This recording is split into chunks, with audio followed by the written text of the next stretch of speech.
وَهَذَا كِتَابٌ أَنزَلْنَاهُ مُبَارَكٌ فَاتَّبِعُوهُ وَاتَّقُوا لَعَلَّكُمْ تُرْحَمُونَ بسم الله الرحمن الرحيم نحمده ونصلي ونسلم على رسوله الكريم وأشهد أن لا إله إلا الله وحده لا شريك له وأشهد أن محمدا عبده ورسوله أما بعد۔ تمام تعریفیں اللہ رب العزت کے لیے ہیں کہ جس نے اس کائنات کو عدم سے وجود بخشا ہے، اور ہر قسم کی رحمت اور درود محمد صلی اللہ علیہ وسلم کی ذات گرامی پر ہو کہ جن کے بسبب انسان نے انسانیت کو سیکھا ہے۔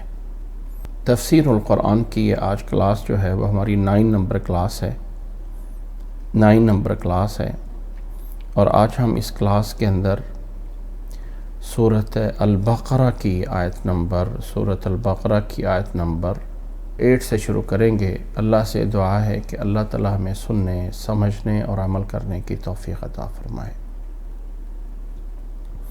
سورۃ البقرہ، اس سورت کو اللہ تعالیٰ نے بہت عظیم سورت بنایا ہے، اور اس سورت کے اندر اللہ تعالیٰ نے بہت کچھ احکامات، خبریں، امر، نہی، عقائد، عمل، بہت سارے مسائل بیان فرمائے ہیں۔ یہ عظیم سورت ہے، بہت بڑی جامع سورت ہے، اور اس سورت کے فضائل ہم جانتے ہوئے شروع میں اس بات کو جانا تھا کہ سورت کا آغاز ہے الف لام میم سے۔ سورت کا آغاز ہے الف لام میم ذالک الکتاب لا ریب فیہ سے، اور الف لام میم حروف مقطعات ہیں جن کا حقیقی معنی اللہ کے علاوہ کوئی نہیں جانتا ہے۔ اس کے بعد اللہ رب العزت نے سورت کی ابتدا جب فرمائی تو فرمایا ذالک الکتاب لا ریب فیہ ھدی للمتقین، یہ وہ عظیم کتاب ہے جس میں ذرہ برابر کوئی شک نہیں ہے، یہ ہدایت ہے متقین کے لیے۔ اور یہاں پر ہمیں چند باتیں پتہ چلی تھیں کہ ذالکہ کا اسم اشارہ جو ہے وہ عظیم کا معنی دے رہا ہے، بڑی عظمت والی چیز کا معنی دے رہا ہے۔ اسی طرح ہمیں جو ہے وہ یہ بھی پتہ چلا تھا کہ الکتاب اور لفظ کتاب اور لفظ قرآن کے معنی میں فرق کیا ہے۔ لا ریب فیہ میں بھی بہت کچھ ہمیں پتہ چلا تھا، اور ھدی للمتقین میں خاص طور پہ اس بات کا بتایا گیا تھا کہ یہ ہدایت ہے متقین کے لیے۔ مطلب یہ ہے کہ متقین کو یہ توفیق دیتی ہے کہ اللہ کے راستے پہ چلنا ان کے لیے اور آسان سے آسان ہو جاتا ہے۔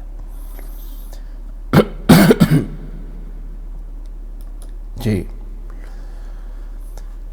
آگے اللہ تعالیٰ نے فرمایا ہے الذین یؤمنون بالغیب ویقیمون الصلاۃ ومما رزقناہم ینفقون۔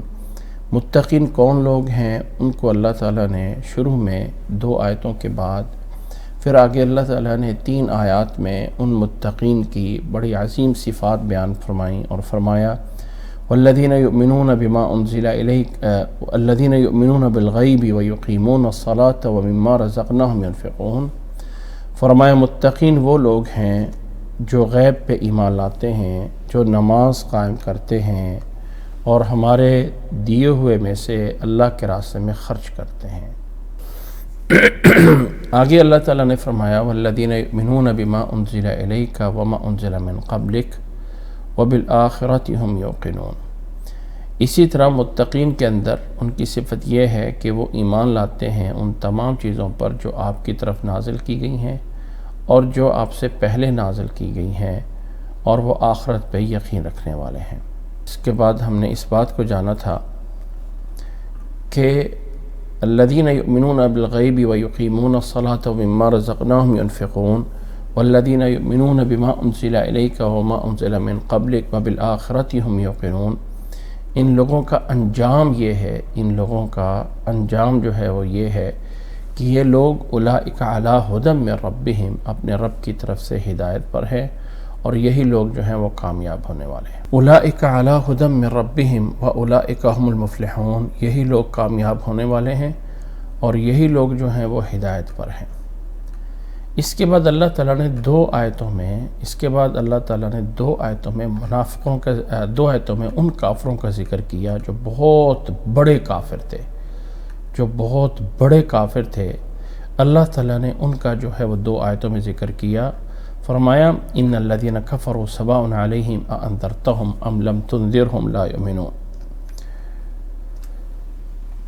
اللہ تعالیٰ نے فرمایا کہ جنہوں نے کفر کیا برابر ہے ان پر آپ ان کو ڈرائیں یا نہ ڈرائیں، وہ ایمان نہیں لائیں گے، وہ ایمان نہیں لائیں گے. فرمایا اب یہاں سے آگے سے ہم آغاز کر رہے ہیں آیت نمبر 8 سے، یہاں سے ابھی ہم آغاز کر رہے ہیں. پیچھے ہم نے جانا ہے کہ اللہ تعالیٰ نے الف لام میم سے لے کے مفلحون تک، یہاں پہ قرآن مجید کی عظمت کے بعد اللہ تعالیٰ نے متقین کو بیان فرمایا، اور پھر 2 آیتوں میں اللہ تعالیٰ نے ان کافروں کو بتایا جو بہت بڑے کافر ہیں اور ان کا انجام بتایا. اور اب جو ہے وہ بات شروع ہوتی ہے ایک تیسرے گروپ پہ، اور فرمایا وَمِنَ النَّاسِ مَن يَقُولُ آمَنَّا بِاللَّهِ وَبِالْيَوْمِ الْآخِرِ وَمَا هُمْ بِمُؤْمِنِينَ.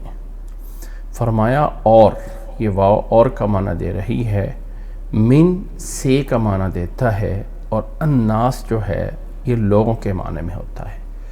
وَمِنَ النَّاس، اور لوگوں میں سے کچھ ایسے لوگ بھی ہیں، من یقولو جو کہتے ہیں آمنا باللہ، ہم ایمان لائے اللہ پہ اور ہم ایمان لائے آخرت کے دن پہ. وما ہم بمؤمنین، حالانکہ وہ مومن نہیں ہیں. یخادعون اللہ، بہت زیادہ دھوکہ دینے کی کوشش کرتے ہیں اللہ تعالیٰ کو. والذین آمنوا، اور ان لوگوں کو جو ایمان لائے. وما یخدعون الا انفسہم، حالانکہ وہ نہیں دھوکہ دے رہے ہوتے مگر اپنے آپ کو. وما یشعرون، اور وہ شعور نہیں رکھتے ہیں، سمجھ نہیں رکھتے ہیں. فی قلوبہم مرض، ان کے دلوں میں بیماری ہے. فزادہم اللہ مرضا، اللہ جو ہے وہ ان کو اس بیماری میں اور بڑھا دیتا ہے. وَلَهُمْ عَذَابٌ عَلِيمٌ بِمَا كَانُوا يَكْذِبُونَ، اور ان کے لیے دردناک عذاب ہے ان کے اس جھٹلانے کی وجہ سے. وَإِذَا قِيلَ لَهُمْ لَا تُفْسِدُوا فِي الْأَرْضِ، اور جب انہیں کہا جائے کہ زمین میں کوئی فساد نہ مچاؤ، تو قالوا، کہتے ہیں انما نحن مصلحون، سوائے اس کے نہیں کہ ہم تو اصلاح کرنے والے ہیں. الا، خبردار، انہم، بے شک وہ لوگ، ہم المفسدون، وہی ہیں فساد کرنے والے. ولکن لا یشعرون، لیکن وہ شعور نہیں رکھتے ہیں، سمجھ نہیں رکھتے ہیں. وَإِذَا قِيلَ لَهُمْ آمِنُوا، اور جب کہا جائے ان سے ایمان لاؤ، کما آمن الناس، جیسے کہ دوسرے لوگ ایمان لائے ہیں. قالوا انؤمن، کہتے ہیں کیا ہم ایمان لائیں. کما آمن السفہاء، جیسے کہ ناسمجھ لوگ ایمان لے آئیں. کیا ہم ان لوگوں کی طرح ایمان لے کے آئے ہیں جو بے سمجھ لوگ، ناسمجھ لوگ جو ہے ایمان لے کے آئے ہیں، ہم ان کی طرح ایمان لے کے آئیں؟ یہ کیسے ہو سکتا ہے؟ اللہ تعالیٰ نے فرمایا الا انہم، خبردار، بے شک یہی وہ لوگ ہیں، ہم السفہاء، جو کم عقل لوگ ہیں، جو کم سمجھ لوگ ہیں، جن کے پاس سمجھ نہیں ہے، جن کے پاس عقل نہیں ہے، یہی ہیں وہ لوگ. ولکن لا یعلمون، لیکن یہ جان نہیں رہے ہیں، وَإِذَا لَقُوا الَّذِينَ آمَنُوا، اور جب ان کی ملاقات ہوتی ہے ایسے لوگوں سے جو ایمان لے آئے، تو کہتے ہیں آمنا، ہم ایمان لے آئے. وَإِذَا خَلَوْا إِلَىٰ شَيَاطِينِهِمْ، اور جب یہ اپنے شیطانوں کی طرف جاتے ہیں، تو کہتے ہیں اِنَّا مَعَكُمْ، ہم تمہارے ساتھ ہیں. اِنَّمَا نَحْنُ مُسْتَهْزِئُونَ، ہم تو صرف اور صرف ان لوگوں کے ساتھ مزاق کر رہے تھے. اللہ یستہزئ بہم، اللہ ان کے ساتھ اور مزاق کرے گا. وَيَمُدُّهُمْ فِي طُغْيَانِهِمْ، اور اللہ تعالیٰ ان کو اور بڑھا دے گا ان کی سرکشی میں. یعمہون، اس میں وہ سرگرداں رہیں گے. اولئک الذین اشتروا الضلالۃ بالہدی، یہی لوگ ہیں جنہوں نے گمراہی کو خریدا ہے ہدایت کے بدلے میں. یہی وہ لوگ ہیں جنہوں نے گمراہی کو خرید لیا ہے ہدایت کے بدلے. ہدایت کے بدلے انہوں نے گمراہی جو ہے وہ لے لی ہوئی ہے. فما ربحت تجارتہم، یہ تجارت ان کی کوئی کامیاب نہیں ہے. وما کانوا مہتدین، اور نہ ہی کوئی یہ ہدایت یافتہ ہیں. یہ آیات چل رہی ہیں ایک تیسرے گروہ کے بارے میں، جس گروہ کو ہم عام روٹین میں ایک نام دیتے ہیں، اور وہ ہے منافقین کا گروہ. منافقین کا گروہ۔ ایک ہے وہ جماعت جو خالص ایمان والے ہیں، اور ایک ہے وہ جماعت جو خالص کافر ہے، اور ایک ہے تیسری جماعت اور گروپ جس کو منافق کہا جاتا ہے۔ اب یہ منافق کون ہیں، کیا ہیں؟ اللہ تعالیٰ نے ان آیات میں منافق کہہ کے نہیں پکارا ہے، یہ ذرا خوبی نوٹ کر لیجئے۔ اللہ تعالیٰ نے ان آیات میں منافقوں کا نام لے کے منافقوں کی مذمت نہیں کی ہے۔ منافقوں کا نام لے کے منافقوں کی اللہ تعالیٰ نے آگے قرآن مجید میں مذمت کی ہے، اور آگے اللہ تعالیٰ نے یہ بھی فرمایا ہے ان المنافقین فی الدرک الاسفل من النار، منافق جہنم کے سب سے نچلے طبقے میں ہوں گے، سب سے نیچے والے طبقے میں یہ منافق جائیں گے، کافروں سے بھی بدتر ہوں گے یہ منافق۔ اب یہاں پر یہ سوال پیدا ہوتا ہے کہ نبی صلی اللہ علیہ وسلم کے دور میں منافق، نمبر 2 یہ منافق کون لوگ تھے؟ یاد رکھ لیں کہ اللہ کے نبی صلی اللہ علیہ وسلم کا دور زندگی جو نبوت کا زمانہ ہے وہ ٹوٹل 23 ایئر کا ہے، جس میں سے 13 سال مکہ مکرمہ میں ہیں اور جس میں سے 10 سال مدینہ منورہ میں ہیں۔ جو عرصہ اللہ کے نبی صلی اللہ علیہ وسلم کا 13 سالہ مکی دور میں ہے، اس میں کوئی منافق نہیں ہے، اس میں یا تو مومن ہے یا کافر ہے۔ منافق کا مطلب یہ ہوتا ہے کہ انسان ڈر کر یا مجبوری میں اوپر سے ایمان والا ہے، اوپر سے نبی کی اطاعت اور نبی کو ماننے کا دعویٰ کرتا ہے، جبکہ اندر سے وہ ماننے کا دعویٰ نہیں کرتا ہے۔ تو یہ مکہ میں لوگ نہیں تھے، اس لیے کہ مکہ میں مسلمان اس پاور میں نہیں تھے جو مدینہ میں آ کے جس پاور میں ہوئے۔ مکہ میں ایمان لانا ایسے ہی تھا کہ جیسے کوئی انسان آگ کے اندر اپنا ہاتھ ڈال دیتا ہے، اس لیے وہی مومن ہوتا تھا جو پکا مسلمان ہونے والا ہے۔ اب یہاں پر ایک بات نوٹ کیجئے کہ دین اسلام میں جن صحابہ کا بڑا نام آتا ہے دین کو آگے کرنے میں، یا جن کے بڑے مرتبے ہیں، وہ وہی لوگ ہیں جو مکہ میں مسلمان ہو گئے تھے، جو سابقون الاولون ہیں، یعنی پہلے مسلمان ہونے والے۔ ابو بکر رضی اللہ تعالیٰ عنہ، حضرت عمر رضی اللہ تعالیٰ عنہ، حضرت عثمان رضی اللہ تعالیٰ عنہ، حضرت علی رضی اللہ تعالیٰ عنہ، یہ سارے کے سارے خلفاء 10 مبشرہ سابقون الاولون، یہ ہیں وہ لوگ جو اسلام کا سر اول دستہ ہے۔ اگر کوئی انسان ان کو اس بنیاد کو ہلانے کی کوشش کرے گا تو سمجھ لیں کہ وہ دین کو ہی ہلانے کی کوشش کر رہا ہے۔ اللہ کے نبی صلی اللہ علیہ وسلم کے اس 13 سال کے عرصے میں کوئی ایسا نہیں تھا کہ جس کے بارے میں کہا جائے منافق ہے، اور اللہ تعالیٰ نے ان کی بلکہ سب لوگوں کی قرآن مجید میں بار بار ایمان کی گواہی دی ہے۔ ٹھیک ہے، اس کے بعد نبی صلی اللہ علیہ وسلم جب مدینہ میں آتے ہیں تو مدینہ میں ریاست مدینہ قائم ہوتی ہے، اسلام کا پہلا قلعہ بنتا ہے، اسلام کی ایک حکومت بنتی ہے۔ اب اس حکومت کے زیر اثر رہنے کے لیے، اپنی جان کی حفاظت کرنے کے لیے، مسلمانوں کے اس رعب سے بچنے کے لیے، یا مسلمانوں سے مال غنیمت حاصل کرنے کے لیے، نوٹ کریں، مسلمانوں کے رعب اور دبدبے سے بچنا، یا مسلمانوں کے ساتھ لالچ اور طمع کر کے جو جنگوں میں مال غنیمت ملتا ہے اس لینے کی خاطر، یا تیسرے نمبر پہ اپنی جان بچانے کے لیے، کیونکہ جو مسلمان نہیں ہوتے ہیں ان کے ساتھ ایک جنگ کا اعلان بھی ہے۔ تو اپنے آپ کو بچانے کے لیے جو ہے، اپنی جان بچانے کے لیے، مسلمانوں کے مال غنیمت میں طمع کرنے کے لیے، اور مسلمانوں کی اس عزت اور وقار کے اندر رہنے کے لیے لوگ اوپر سے مسلمان ہو جاتے ہیں، جبکہ اندر سے وہ مسلمان نہیں ہوتے ہیں۔ اور یہ عرصہ شروع ہوتا ہے اللہ کے نبی صلی اللہ علیہ وسلم جب مدینہ منورہ میں آتے ہیں، اور مدینہ منورہ آنے کے بعد 2 سال ہو جاتے ہیں۔ 2 سال ہونے کے بعد یہاں سے ایک بہت بڑا معرکہ ہوتا ہے جسے جنگ بدر کا نام دیا جاتا ہے۔ اس جنگ بدر میں وہ کفر کے، مکہ کے کافروں کے جو بڑے سردار ہوتے ہیں وہ سارے مارے جاتے ہیں، سارے کے سارے جو ہے وہ مارے اور مقتول ہو جاتے ہیں، قتل کر دیے جاتے ہیں۔ 70 ابو جہل، عتبہ، شیبہ، ولید اور یہ جو بڑے سردار تھے سارے کے سارے قتل کر دیے جاتے ہیں۔ اور بڑے لوگوں میں اگر کوئی بچ جاتا ہے تو وہ ابو سفیان بچ جاتا ہے، جو بعد میں جنگ فتح مکہ میں جا کے مسلمان بھی ہو گئے تھے۔ تو الغرض اس جنگ بدر کے بعد جب مسلمانوں کا غلبہ ہوا تو مدینہ کے کچھ لوگ جو ہے وہ اسلام میں بظاہر داخل ہونے کی کوشش کرتے ہیں، جن میں سے ان کا سردار بنتا ہے، یعنی ان کے میں سے جو بڑا اس کو جو ہے رأس المنافقین بنتا ہے، اس کا نام عبداللہ بن ابی بن سلول۔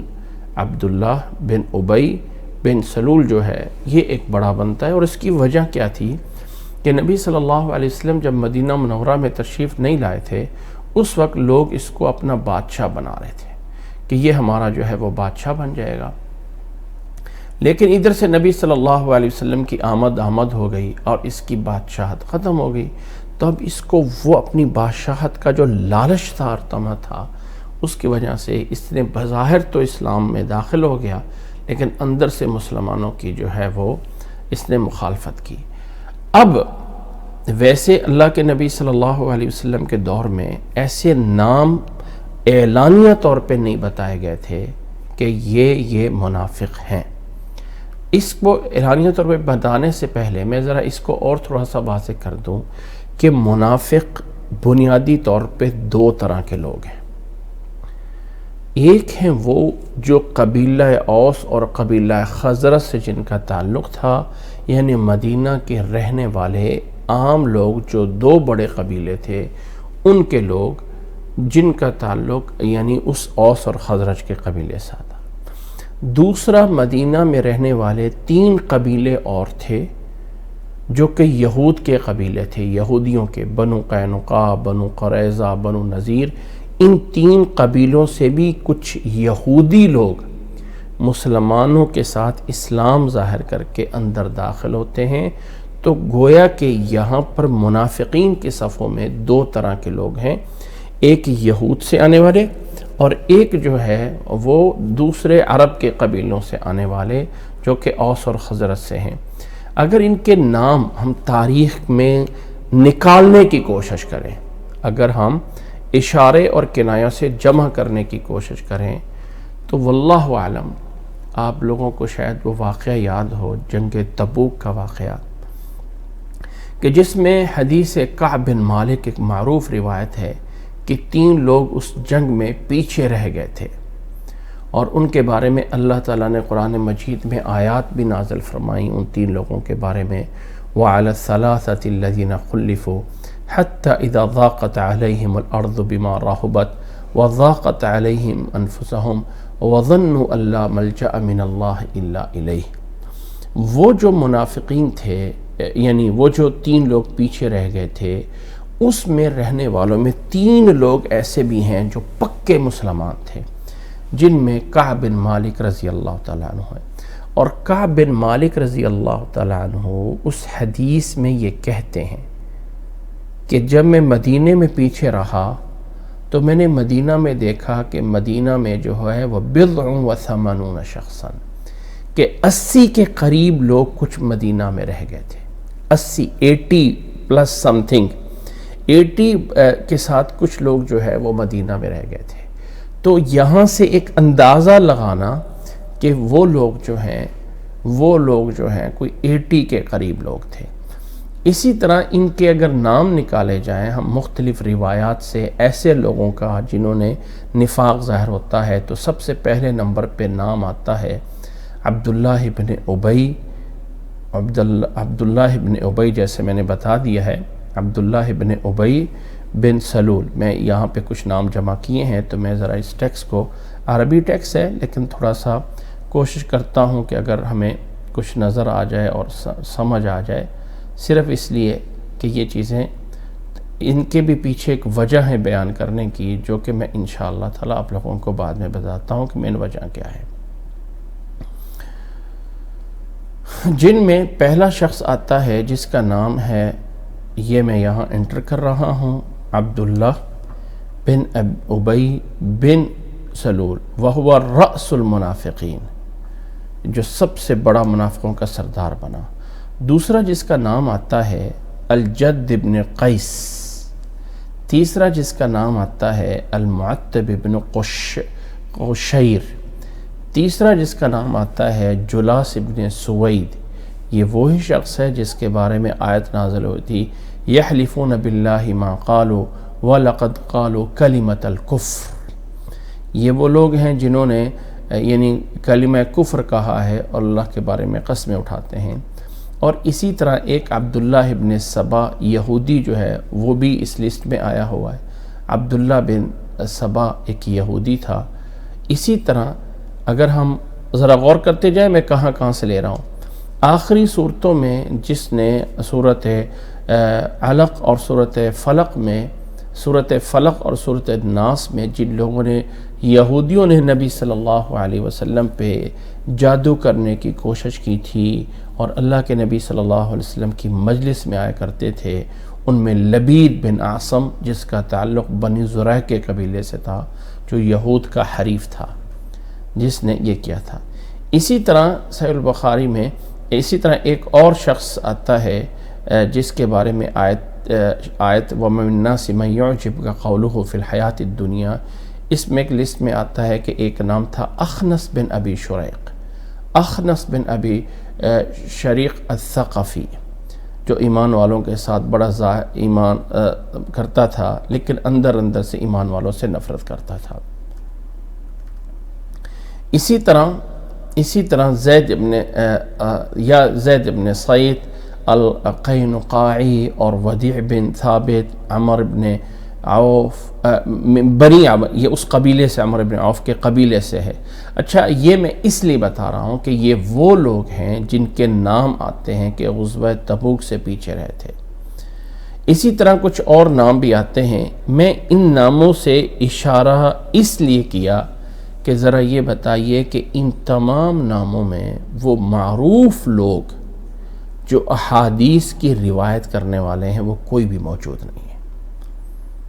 ہم کہتے ہیں یہ روایت عبداللہ بن عمر سے ہے، یہ روایت ابو ہریرہ سے ہے، یہ روایت فلاں صحابی سے، فلاں صحابی سے، جن کے نام جو ہیں ان منافقوں میں گنے گئے ہیں، جنہوں نے گننے کی کوشش کی ہے۔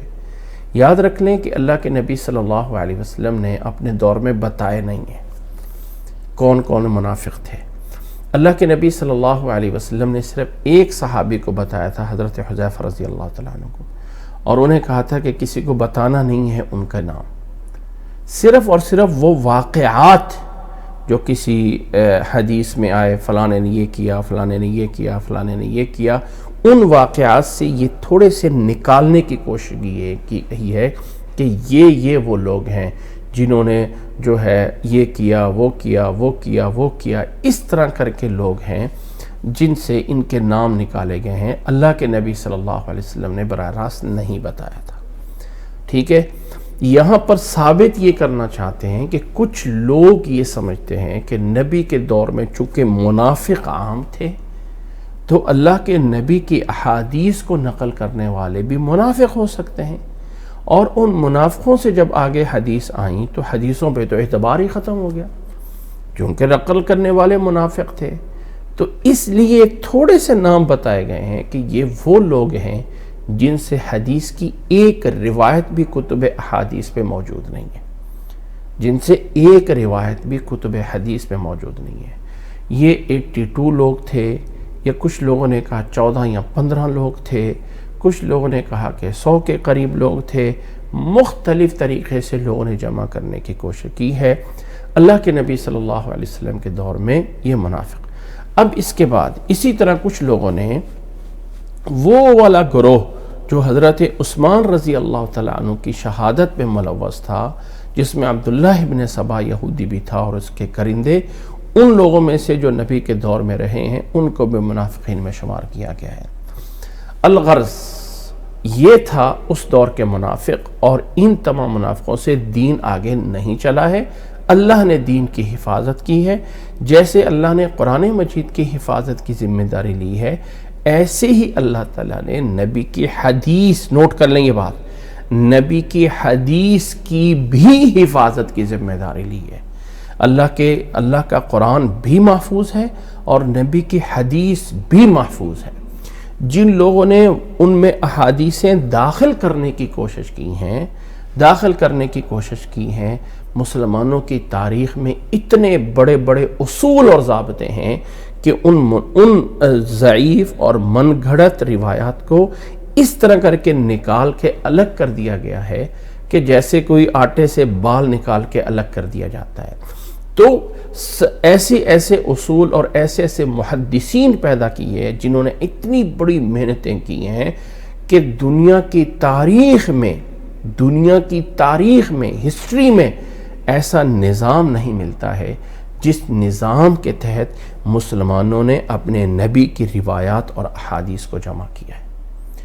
2 لاکھ لوگوں کی زندگیاں کہاں پیدا ہوئے، کہاں وہ جوان ہوئے، کن استادوں سے انہوں نے علم حاصل کیا، کن شاگردوں کو کون سی احادیث کس جگہ پہ بیٹھ کر جو ہے وہ پڑھائیں، اپنی زندگی میں وہ کتنے بڑے مسلمان تھے اور کتنے بڑے مسلمان نہیں تھے، ان کا حافظہ کیسا تھا، یہ 2 لاکھ لوگوں کے ان کی اپنی جو ہے وہ زندگی کتابوں میں محفوظ کی گئی ہے۔ جب کوئی حدیث بیان ہوتی ہے تو اس حدیث کو روایت کرنے والے 1 2 3 4 جو لوگ ہوتے ہیں جنہیں ہم عام زبان میں راوی بولتے ہیں، ان کی پوری ہسٹری محفوظ ہوتی ہے اور اس سے پتہ چل جاتا ہے کہ یہ حدیث جو ہے وہ کس لیول کی ہے۔ اس لیے یہ شبہ ختم کر دیجئے کہ نبی کے دور میں منافق تھے، تو نبی کے دور میں منافق ہونے کی بنیاد پہ یہ روایات، یہ احادیث تو منافقوں کے ہاتھ میں بھی لگ گئی ہوں گی۔ پتہ نہیں کون سے صحابی ہیں اور کون سے منافق ہیں، ہم کیسے بتائیں؟ تو اللہ تعالیٰ نے اس دین کی حفاظت فرمائی ہے، اور یہ جو تاریخ اور ہسٹری میں جن منافقوں کے نام جمع کرنے کی کوشش کی گئی ہے، اگر ان ناموں کو بھی دیکھیں تو ان ناموں میں کوئی وہ صحابی نہیں ملے گا جو کہ معروف ہیں۔ پہلی بات یہ کرنی ہے۔ دوسری بات، عنوان یہ ہے کہ یاد رکھ لیں کہ نفاق کی 2 قسمیں ہیں۔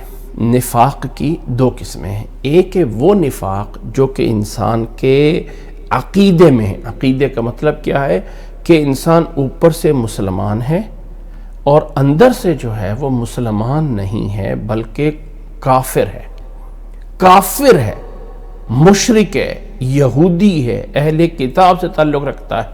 یہ لوگ جو ہیں اندر سے وہ ہے اور اوپر سے مسلمان ہے۔ یہ ہے ایک اعتقاد یعنی عقیدے کا نفاق، اور انہی لوگوں کے بارے میں قرآن مجید میں مذمت ہے۔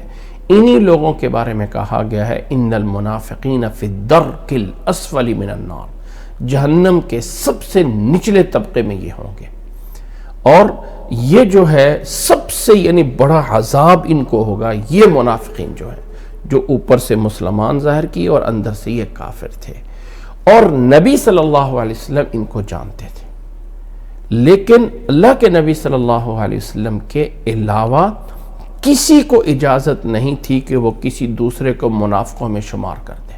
یہ اجازت نہیں تھی کہ انسان کسی کے ساتھ منافق ہونے والا معاملہ کر دے، اور اگر کوئی منافق ہو، نوٹ کریں اس بات کو، اگر کوئی منافق ہو، یہ اعتقاد والا منافق، تو اسلام میں حکم کیا ہے کہ اس کا نماز جنازہ بھی نہیں پڑھا سکتے۔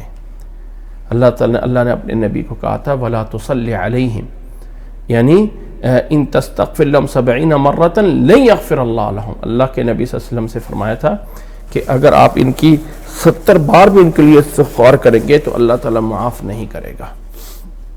تو یہ جو منافق ہیں، اعتقاد والے منافق، اگر پتہ چل جائے نبی کے دور میں تو ان کا نماز جنازہ بھی پڑھانا جائز نہیں ہے، اور ان کو مسلمان کی کیٹیگری میں شمار کرنا بھی منع ہے۔ لیکن یہ دروازہ اسلام نبی صلی اللہ علیہ وسلم کے اس دنیا سے چلے جانے کے بعد یہ دروازہ بند ہو گیا، اس لیے کہ ہم کسی کے اندر کو نہیں جانتے، ہم کسی کے باطن کو نہیں جانتے ہیں کہ باطن، اس کے باطن میں کیا ہے اور کون ہے، ہم اس کے بارے میں نہیں جانتے ہیں کون ہے اندر سے وہ لوگ۔ اس لیے یعنی دروازہ بند ہو گیا کہ کسی کے بارے میں ہم فتویٰ نہیں دے سکتے ہیں کسی کے بارے میں ہم یہ نہیں فتویٰ دے سکتے ہیں کہ یہ جو ہے کون ہے اور یہ جو ہے مسلمان ہے اور یہ جو ہے منافق ہے. ہم کسی کے بارے میں ایسا فتویٰ نہیں دے سکتے ہیں. تو نبی صلی اللہ علیہ وسلم کو وحی آتی تھی اور اللہ کے نبی صلی اللہ علیہ وسلم وحی کے ذریعے بتا دیتے تھے. اللہ کے نبی صلی اللہ علیہ وسلم کو وحی آتی تھی اور وحی کے ذریعے اللہ کے نبی صلی اللہ علیہ وسلم بتا دیتے تھے. نبی صلی اللہ علیہ وسلم کے بعد وحی کا دروازہ بند ہو گیا.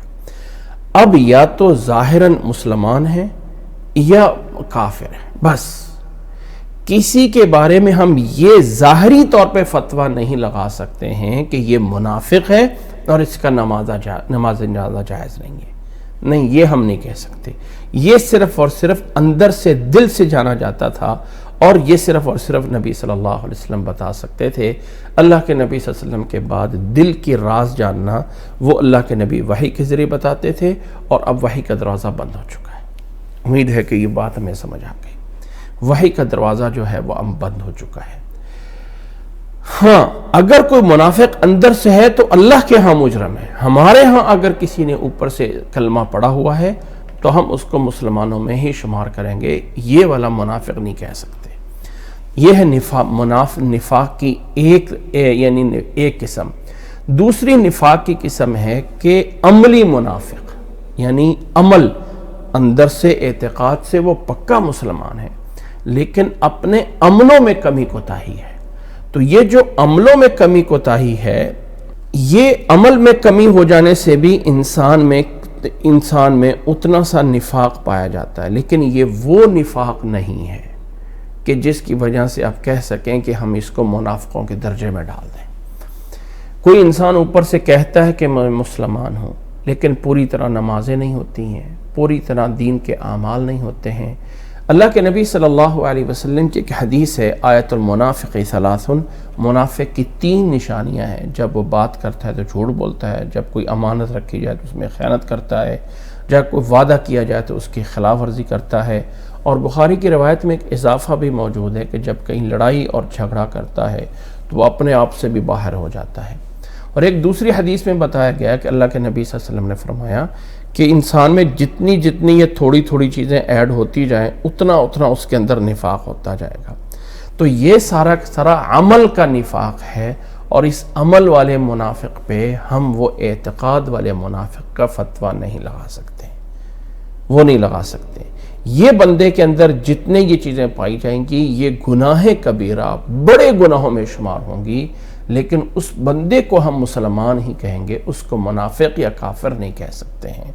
تو بنیادی طور پہ نفاق کی 2 قسمیں ہیں. ایک ہے وہ منافق جو اعتقاد والے ہیں، اور ایک ہے وہ منافق جو اعمال والے ہیں. یہ جو عملی منافق ہیں، عمل میں کمی کوتاہیوں کی وجہ سے ان کو ہم کافروں کے یا اسلام کے دائرے سے نہیں نکال سکتے ہیں. ان کے ساتھ معاملہ، یعنی ان کی شادی نکاح کا یا ان کے ساتھ جو ہے وہ فوت ہونے کے جنازے کا وہی کیا جائے گا جو مسلمان والا ہے. ہم یعنی جو منع ہونا ہے وہ اس اعتقاد والے منافق کے لیے ہے، اور جو ہمارے پاس کوئی پیمانہ نہیں ہے کہ جس کو ہم بتا سکیں کہ یہ انسان جو ہے وہ اندر سے کافر تھا. امید ہے کہ یہ بات سمجھ آ گئی. یہ بات ہوگی پوری. اب یہ جو آیات ہیں جن کو ہم شروع کر رہے ہیں، یہ آیات ساری کی ساری وَمِنَ النَّاسِ مَن يَقُولُ آمَنَّا بِاللَّهِ وَمِنَ النَّاسِ مَن يَقُولُ آمَنَّا بِاللَّهِ وَبِالْيَوْمِ الْآخِرِ وَمَا هُمْ بِمُؤْمِنِينَ.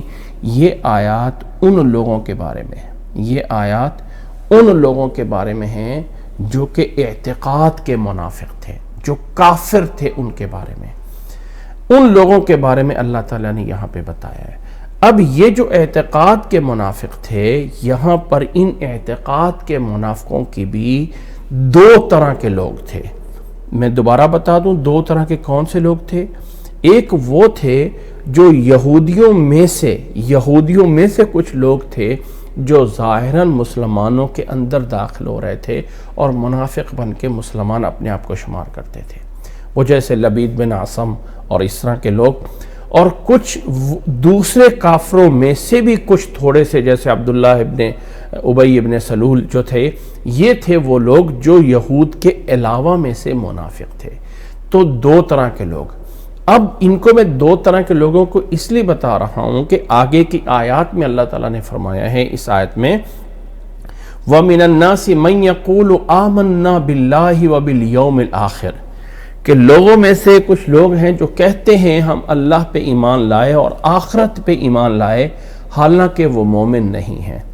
اب یہود جو ہے وہ آخرت پہ تو ایمان لاتے تھے، ان کے مذہب میں وہ اللہ کو بھی مانتے تھے۔ ہاں مشرکین مکہ کے کچھ ایسے لوگ ہو سکتے ہیں یا مدینہ کے باقی لوگوں میں سے تو ہو سکتے ہیں، لیکن یاد رکھ لیں کہ یہودیوں والا وہ ایمان نہیں ہے جو اللہ کو ایمان چاہیے تھا۔ یہودیوں کا آخرت کے بارے میں وہ ایمان صحیح نہیں تھا جو تھا۔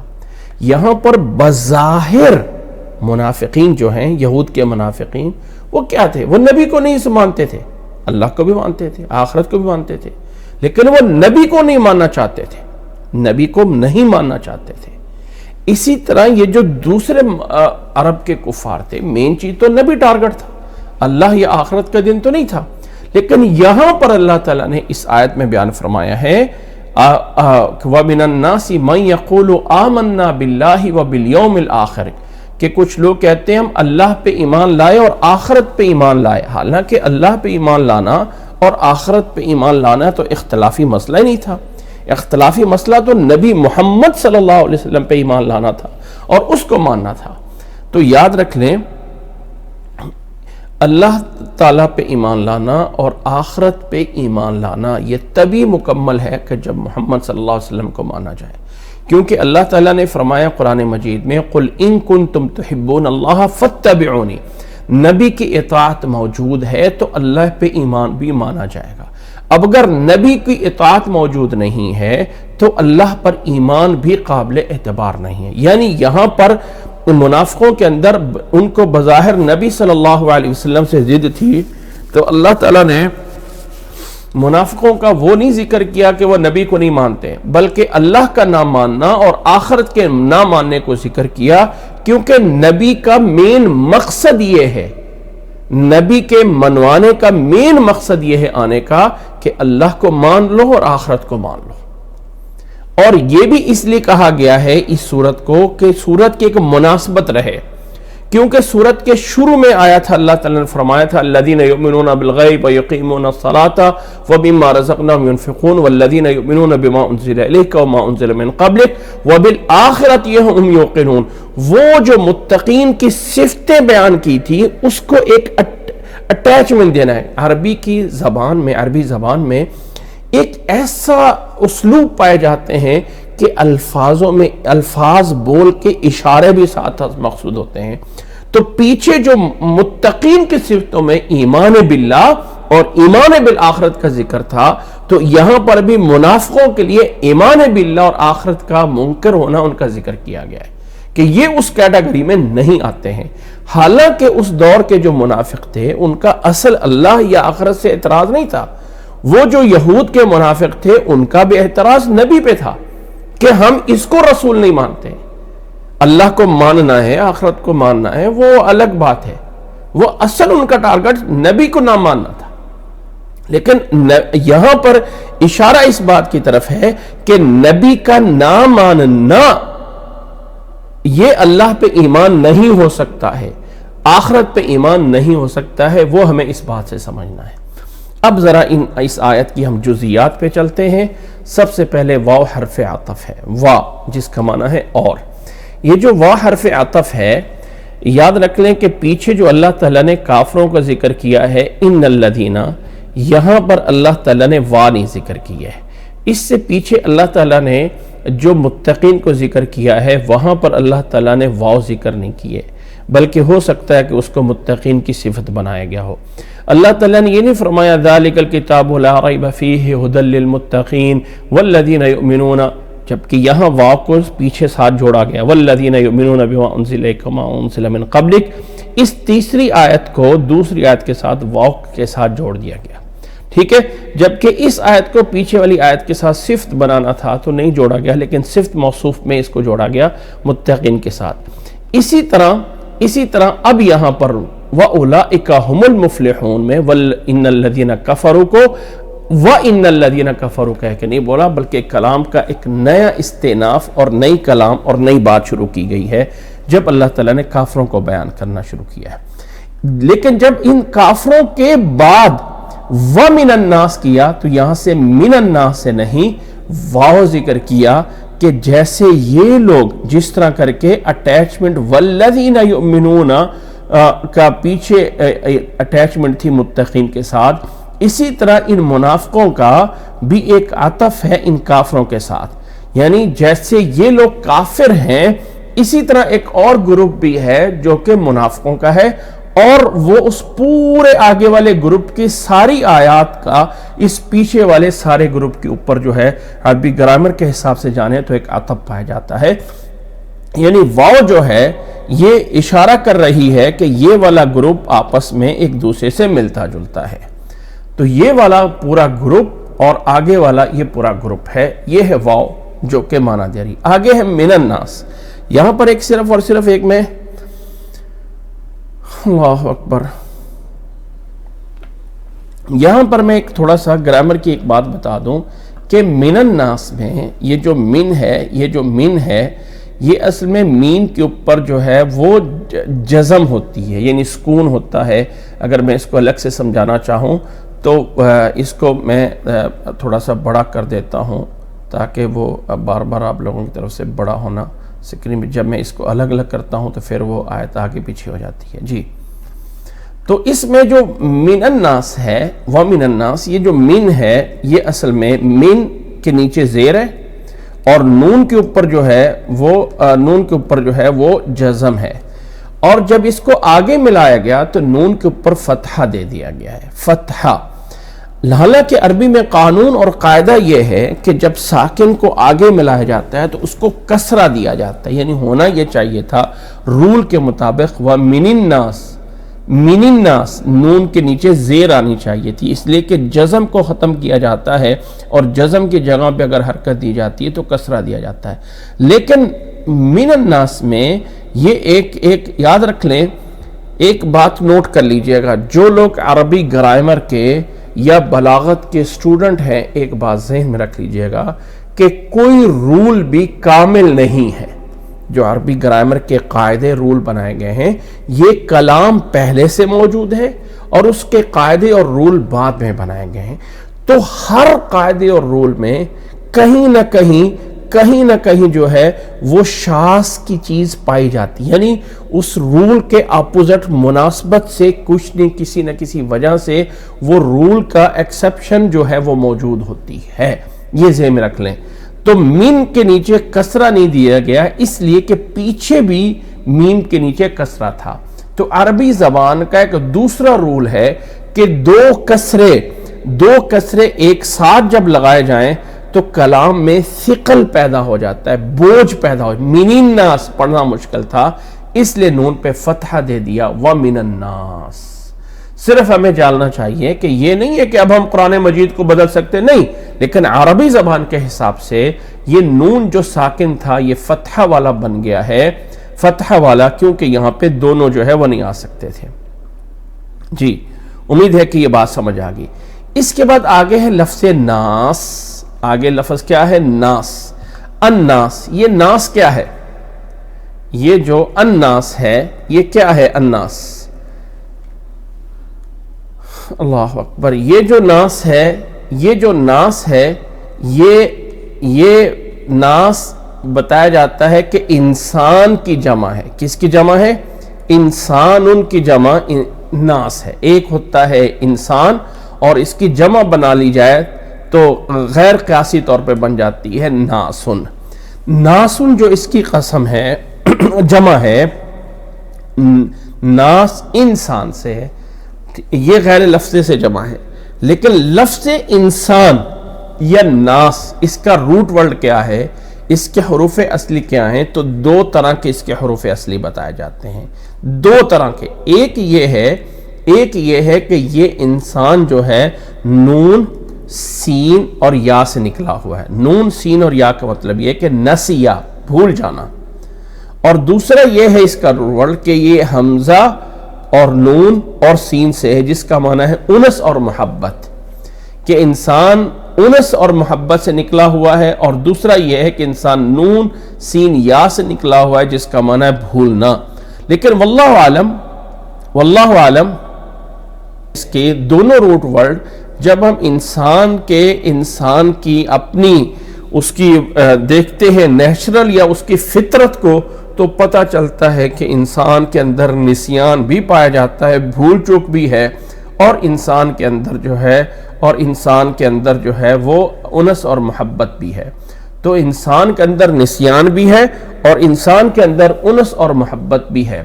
تو وَمِنَ النَّاسِ، یہ وَمِنَ النَّاسِ اور لوگوں میں سے کچھ ناس، اور لوگوں میں سے کچھ لوگ ہیں، من یقولو جو کہتے ہیں. یہ والا من حرف جر ہے اور یہ والا من جو ہے یہ اسم موصول ہے.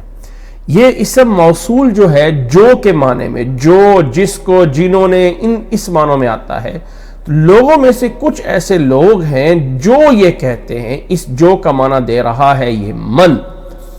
پھر اس نون ساکن کی وجہ سے آگے یا آ جائے تو تجوید کا قانون یہ ہے کہ نون کو آگے سے مدغم کر دیا جاتا ہے، تو پڑھا جاتا ہے من یقولو آمنا باللہ.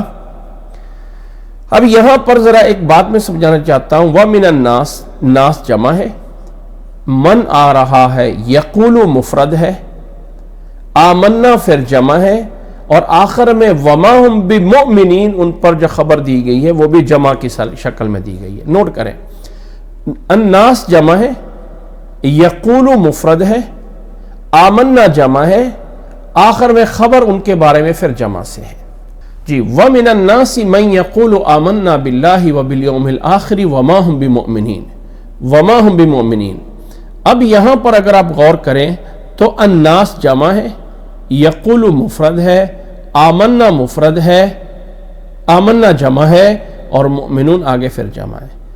جی، تو اب یہ کیسے آپس میں ان کا لنک ہے، کیسے اس کا تعلق ہے، یہ کیسے بن گیا، یہ سارے کے سارے جمع مفرد اور مفرد جمع یہ کیسے ہو گئے؟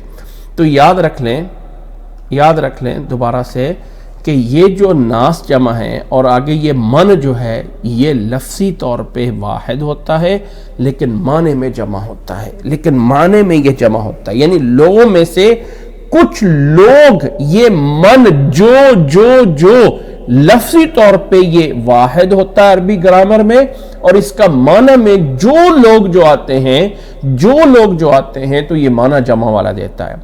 اب وَمِنَ النَّاسِ مَن يَقُولُونَ نہیں آیا، یعنی چاہیے یہ تھا کہ من کے بعد اس کو جمع کا خیال رکھتے ہوئے آنا یہ آیا تھا یقولون، تاکہ جو ہے وہ اس کے برابر ہو جاتا. وَمِنَ النَّاسِ مَن يَقُولُونَ، لیکن یقولون نہیں آیا، یقولو آیا، اس لحاظ سے کہ من کا لفظ واحد ہے تو ورب بھی اس کے حساب سے آیا ہے. اسم موصول جب جمع ہوتا ہے تو اس کا صلہ بھی جمع آتا ہے، لیکن یہاں من ایسا ہے کہ اس کا معنی جمع والا ہے لیکن لفظ مفرد ہے. اس بنیاد پہ یقولو جو ہے وہ ورب مفرد آیا ہے، جمع نہیں آیا ہے. معنی میں کوئی فرق نہیں ہے، معنی یہ ہے کہ لوگوں میں سے کچھ لوگ ہیں جو کہتے ہیں ہم ایمان لائے. آمنا جمع سے آ گیا کیونکہ معنی جمع والا چل رہا ہے. آمنا باللہ، ہم ایمان لائے اللہ پہ اور آخرت کے دن پہ. وما ہم بمؤمنین، حالانکہ وہ مومن نہیں ہیں. اس میں سے ایک بات اور سمجھنے والی ہے کہ اللہ نے فرمایا وَمِنَ النَّاسِ مَن يَقُولُ آمَنَّا بِاللَّهِ وَبِالْيَوْمِ الْآخِرِ وَمَا هُمْ بِمُؤْمِنِينَ. لوگوں میں سے کچھ لوگ ہیں جو کہتے ہیں ہم ایمان لائے اللہ پہ اور آخرت کے دن پہ، حالانکہ وہ مومن نہیں ہیں. اب ذرا غور کیجئے کہ یہاں آمنا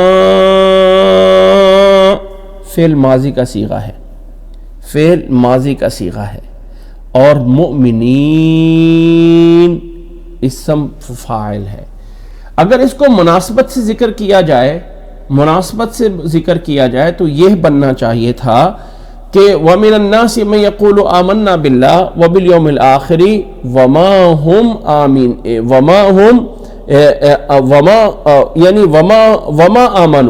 وَمَا آمَنُوا، یعنی یہ آمنا اور اس کا جواب آیا تھا وما آمنو، ایمان نہیں لائے، ایمان نہیں لائے. یعنی یہاں پر جب آمنا ماضی کا صیغہ ہے تو یہاں پر ماضی نہیں آیا بلکہ یہاں پہ اسم فاعل آ گیا. اب یہ پاسٹ کے زمانے پہ دلالت کر رہا ہے اور یہ حاضر کے زمانے پہ دلالت کر رہا ہے. اور یہ حاضر کا زمانہ جو ہے یہ مستقل زمانہ بھی ہو سکتا ہے. ٹھیک ہے، جب اس کو اس ٹائم پیریڈ نکال دیں تو صفت کے معنی میں لے لیں، تو گویا کہ وہ کہنا چاہ رہے ہیں کہ ہم ایمان نہیں لائے. اور آگے اللہ تعالیٰ نے ان کے بارے میں کہا ہے کہ فی الوقت وہ مومن نہیں ہیں، آئندہ ہو سکتا ہے کہ وہ ایمان لے آئیں. یا ان کا یہ جرم اتنا بڑا ہے کہ یہ اس لیے اس سے میچ نہیں کیا کہ ان کو کہا گیا کہ یہ اب جو ان کا کام ہے اس لحاظ سے یہ ہمیشہ ہی غیر مومن نہیں رہیں گے.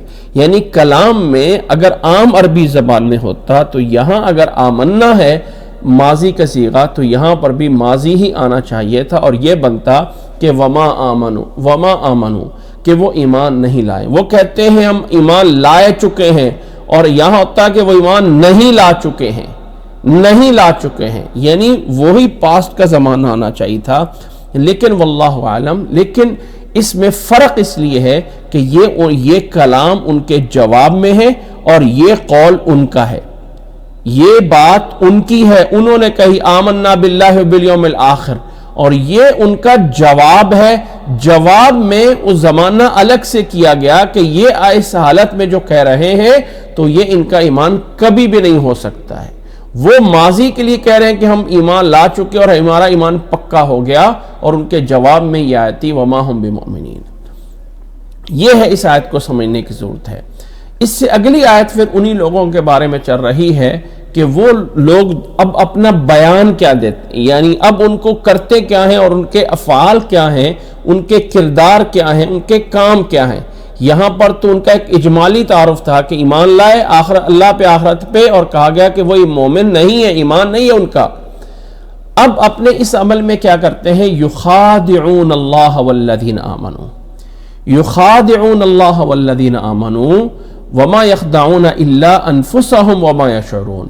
یخادعون اللہ، دھوکہ دیتے ہیں اللہ کو اور ایمان والوں کو. اللہ تعالیٰ کو تو کوئی دھوکہ دے ہی نہیں سکتا ہے، اللہ تعالیٰ کو تو کوئی نہیں دھوکہ دے سکتا.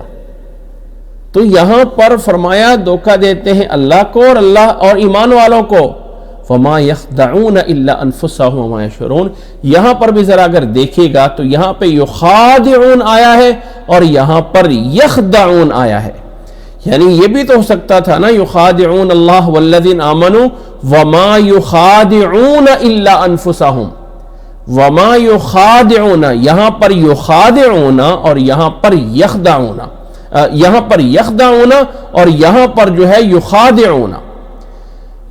یہ جو یخادعون ہے ویسے آپ یاد رکھ لیں کہ ایک ہوتا ہے قتل، قتل ہم جانتے ہوں کہ قتل، اور ایک ہوتا ہے قاتل، قاتل.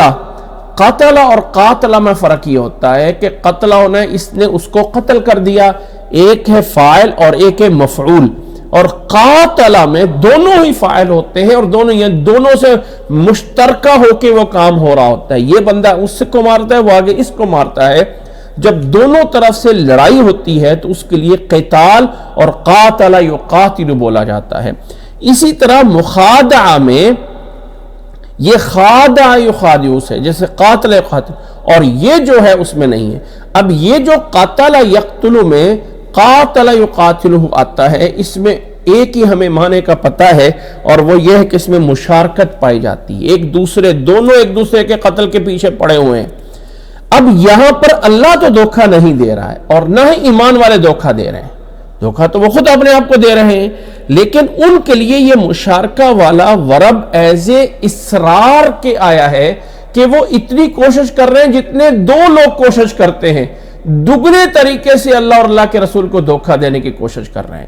تو یہ جو کوشش کا لفظ آ گیا ہے، اس اگر ہوتا ہے نا یخدعون اللہ والذین آمنوا، اللہ کو اور اللہ کے رسول کو دھوکہ دیتے ہیں، تو یہ اللہ کو دھوکہ کوئی دے نہیں سکتا ہے. اس لیے یخادعون میں تکلف کا معنی پایا گیا، یا یہ ہے کہ وہ اپنی طرف سے کوشش کرتے ہیں وہ والا معنی لانے کے لیے یہاں پہ باب مفاعلہ اور خادع یخادع لایا گیا. یخادعون اللہ والذین آمنوا وما یخدعون الا انفسهم, اور یہاں پر اس سے نہیں لایا گیا اس لیے کہ یہاں یقیناً وہ اپنے آپ کو دھوکہ دے رہے ہیں. یعنی ایمان والے کہہ کر کے ایمان والے نہیں بنے اور کوشش کرتے ہیں کہ دھوکہ دیں اللہ کو اور ایمان والوں کو, حالانکہ وما یخدعون الا انفسهم, وہ دھوکہ اپنے آپ ہی کو دے رہے ہیں. وما یشعرون, اور وہ کوئی شعور نہیں رکھتے, یعنی ان کے پاس سمجھ نہیں ہے, وہ جان نہیں رہے کہ ہم کیا کر رہے ہیں. یخادعون اللہ والذین آمنوا وما یخدعون الا انفسهم وما یشعرون, یہ دونوں آیتیں ایک ہی بیان کی ہیں, ایک ہی چیز کو بیان کر رہی ہیں, اور منافقوں کی ان کے طرز عمل کو, ان کے اس طرز عمل کو کہ وہ ان کا طریقہ کار کیا تھا. آگے اللہ تعالیٰ نے فرمایا کہ اب یہ جو ایسا کر رہے ہیں تو فی قلوبہم مرض فزادہم اللہ مرضا وَلَهُمْ عَذَابٌ عَلِيمٌ بِمَا كَانُوا يَكْذِبُونَ, ان کے دلوں میں بیماری ہے. فَزَادَهُمُ اللَّهُ مَرَضًا, اور اللہ تعالیٰ ان کو بیماری میں اور بڑھا رہا ہے. وَلَهُمْ عَذَابٌ عَلِيمٌ, اور ان کے لیے دردناک عذاب ہے. بِمَا كَانُوا يَكْذِبُونَ, ان کے جھوٹ بولنے کی وجہ سے. فی قلوبہم مرض میں یہاں پر اللہ تعالیٰ نے مرض فی قلوبہم نہیں کہا, یعنی خبر کو مقدم کیا ہے اور مبتدا کو یعنی خبر کو مقدم کیا ہے اور مبتدا کو نکرہ لایا گیا ہے خبر کو مقدم کر کے, گویا کہ اس میں یہ بیان کرنا ہے کہ ان کے دلوں میں بیماری رچ چکی ہے, پختہ ہو چکی ہے, اور وہ بیماری کہاں پر ہے؟ دلوں میں ہے, جسم میں نہیں ہے. ان کے دلوں کے اندر وہ بیماری ہے کہ وہ اللہ اور اللہ کے رسول کی نافرمانی کرنا چاہتے ہیں. تو فزادہم اللہ مرضا, تو اللہ تعالیٰ ان کو سزا دینے کے لیے, یہ وہی ہے ختم اللہ علی قلوبہم کی والی بات, یہ وہی ہے ختم اللہ علی قلوبہم کہ جب انہوں نے اپنے دلوں میں بیماری ڈال دی تو اب اللہ تعالیٰ ان کی بیماری پہ مہر لگا دیتا ہے اور ان کی بیماری میں زیادہ کر رہا ہے. جب انہوں نے اپنے لیے برے والے کام کا چوز کر لیا اور برائی پہ چلنا شروع ہو گئے تو اب اللہ تعالیٰ ان کو برائی میں اور بڑھا دیتا ہے. وَلَهُمْ عَذَابٌ عَلِيمٌ, اور ان کے لیے دردناک عذاب ہے کہ وہ جو یکذبون جھوٹ بولتے ہیں, یکذبون جھوٹ بولتے ہیں, اس وجہ سے ان کے لیے جو ہے وہ دردناک عذاب ہے. قاتل یقاتل میں فاعل ایک ہی ہوتا ہے لیکن اس میں مشارکت ہوتی ہے, یعنی وہ آپس میں دو بندے لڑائی کر رہے ہیں, یہ مشارکت کا مطلب ہوتا ہے. قاتل یقاتل لڑائی کے معنی میں استعمال ہوتا ہے, قتل کرنے کے معنی میں استعمال نہیں ہوتا. قتل کرنے کے معنی میں قتل ہوتا ہے, اور قاتل یقاتل دونوں طرف سے جب ہو جائے تو اس کے لیے بولا جاتا ہے. جی تو آگے میں بات کر رہا ہوں. وَإِذَا قِيلَ لَهُمْ لَا تُفْسِدُوا فِي الْأَرْضِ قَالُوا إِنَّمَا نَحْنُ مُصْلِحُونَ, اب انہیں کہ یہ پہلے ان کا جو ہے وہ ایمان بیان کیا گیا, ان کے ایمان کا جو ہے وہ طریقہ کار بیان کیا گیا, اور اس کی وجہ یہ ہے کہ دلوں میں بیماری ہے. اور اب ان کا ایک دوسرا اسلوب یہ ہے وَإِذَا قِيلَ لَهُمْ لَا تُفْسِدُوا فِي الْأَرْضِ, اور جب انہیں کہا جاتا ہے کہ زمین میں فساد نہ مچاؤ, لا تفسدوا فی الارض, زمین میں فساد نہ کرو, قالوا انما نحن مصلحون, تو کہتے ہیں ہم تو اصلاح کرنے والے ہیں. ایسے بہت سارے لوگ جو اپنے آپ کو مصلح بن کے آتے ہیں کہ ہم تو بڑے اصلاح کرنے والے ہیں, ہم تو لوگوں کی خیر خواہی کر رہے ہیں, ہم تو لوگوں کے حقوق کے لیے لڑ رہے ہیں, حالانکہ وہ زمین میں فساد کر رہے ہوتے ہیں. جب اللہ اور اللہ کے رسول کی نافرمانی ہو رہی ہو, یاد رکھ لیں, تو وہ زمین پہ فساد ہوتا ہے. اور اس زمین پہ جتنی بھی برائیاں ہوتی ہیں ان برائیوں میں سب سے بڑی برائی زمین پہ یہ ہے کہ اللہ کی نافرمانی کی جائے.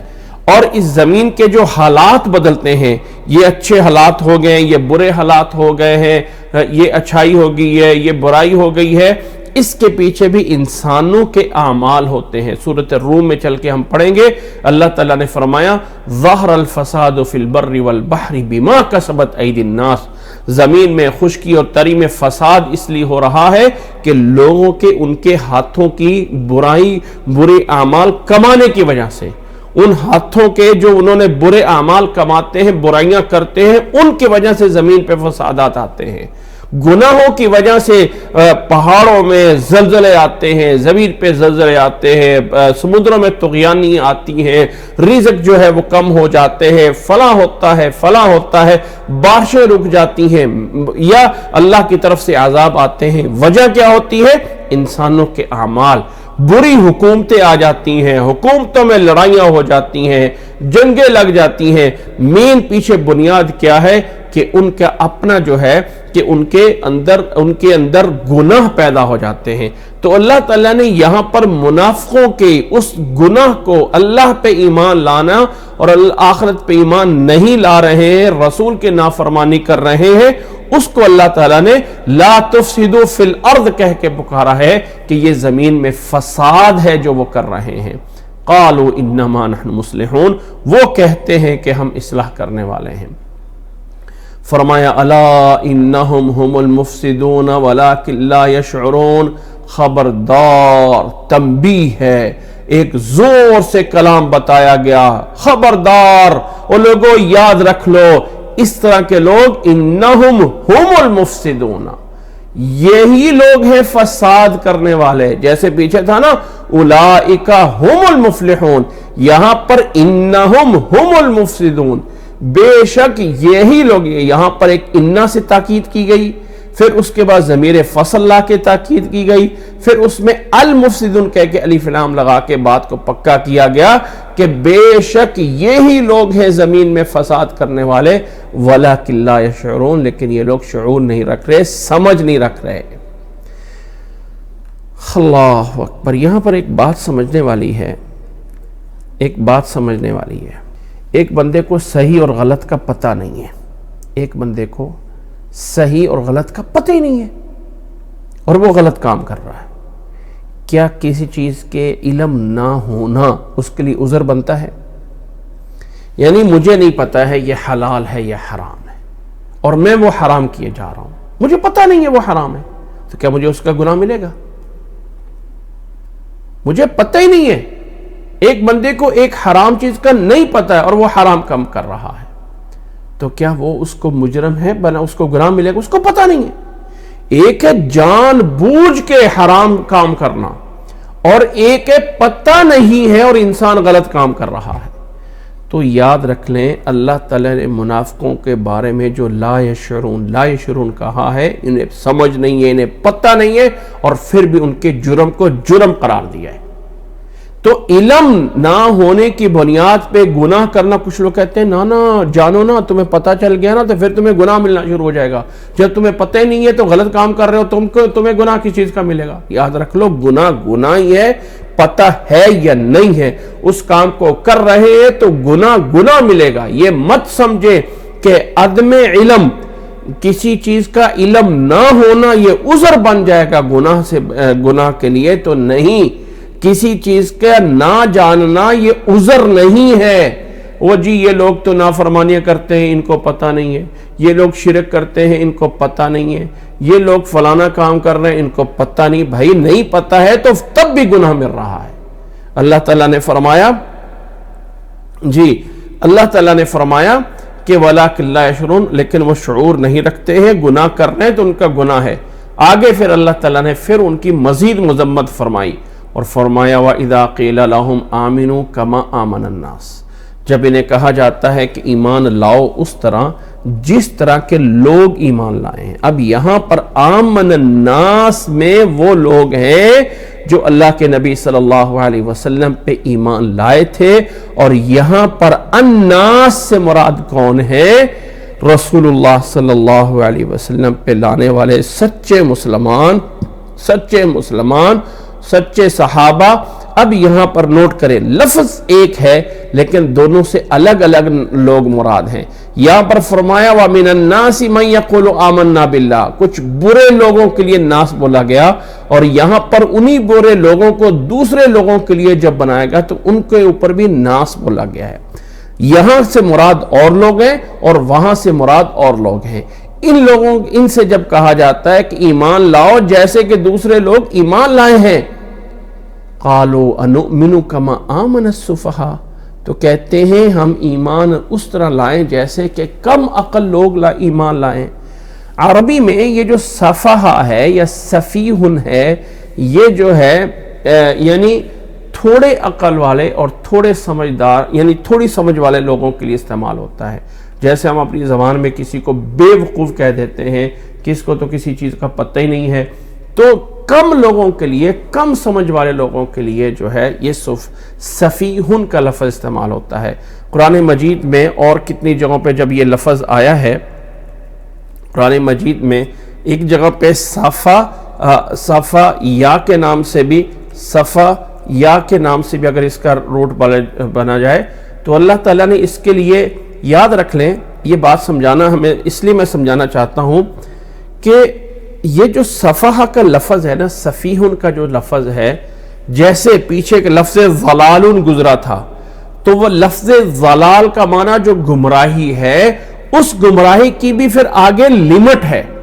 ٹھیک ہے، وہ لفظ اگر قرآن مجید میں کسی معتبر شخصیات کے لیے بولا جائے تو اس کا اپنا ایک معنی ہے، لیکن جب وہ لفظ مطلق بولا جائے تو اس کا اور ضلال مبین، بڑی گمراہی. اب یہاں پر جو ہے اللہ تعالیٰ نے جو صفحہ کا لفظ ہے، اگر اس کے اوپر غور کریں تو سورۃ بقرہ کی آیت نمبر 182 میں فرمایا ہے فَإِن كَانَ الَّذِي عَلَيْهِ الْحَقُّ سَفِيهًا أَوْ ضَعِيفًا.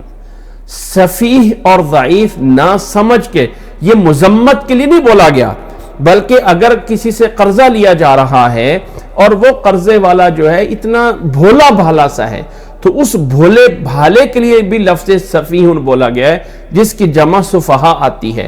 اسی طرح جو